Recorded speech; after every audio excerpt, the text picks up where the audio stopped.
particulier où chaque groupe appelé l'Assemblée du Seigneur devait avoir la vie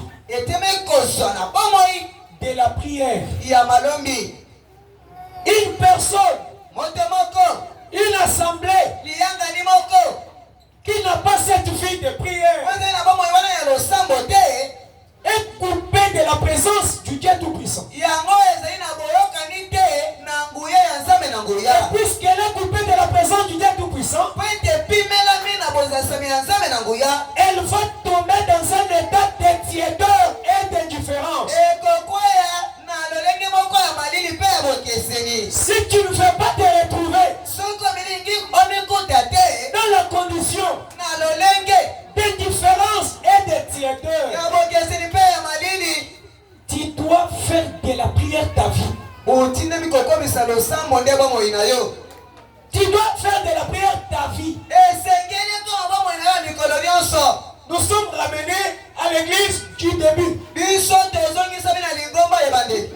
Nous ne sommes pas une dénomination, mais nous sommes la continuité de l'église du Seigneur.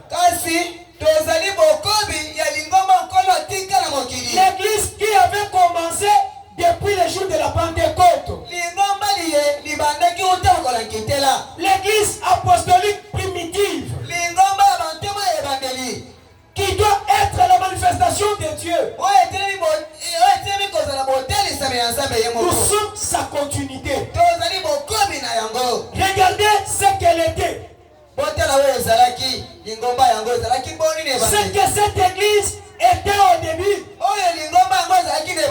c'est ce qu'elle doit être à la fin.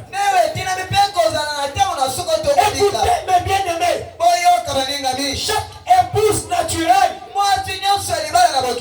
reflète son époux. Ainsi l'épouse spirituelle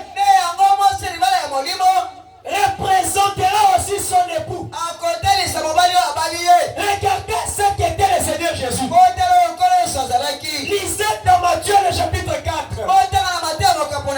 Le Seigneur a prié sous jeûne. L'écriture dit il a fait 40 jours. 40 sous jeûne. Imaginez-vous, Jésus était parti demander l'avion. Il était parti demander les enfants. Il était parti demander l'argent. Qu'est-ce que le Seigneur pouvait demander dans la prière? Lui qui était la personnification de Dieu. Mais c'est seulement un exemple que le Seigneur nous a montré, nous. Si lui, Dieu qu'il était, pouvait aller jusqu'à ce niveau-là, imaginez-vous nous. Combien nous devions plus nous plonger dans la prière? En quoi est-ce que nous représentons Jésus? En quoi est-ce que nous représentons l'église du début? C'est que cette église-là était au début. C'est ce qu'elle doit être à la fin. C'est lui qui n'a pas la vie de la prière. À moins qu'on le démontre dans la Bible. C'est lui qui n'a pas la vie qui était au début. Ne doit pas s'appeler l'épouse du Seigneur. Doit cesser de penser qu'il sera au ciel. Au ciel, il y aura des gens qui auront la vie telle qu'elle était au début. Le Seigneur aura une épouse qui ne sera pas un monstre.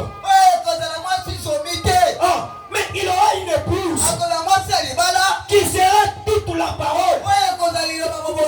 L'écriture dit que l'homme vivra de toute parole sortie de la bouche de Dieu. Regardez l'église au début. Je suis dans les Actes chapitre 1er. Au 14e verset, l'écriture dit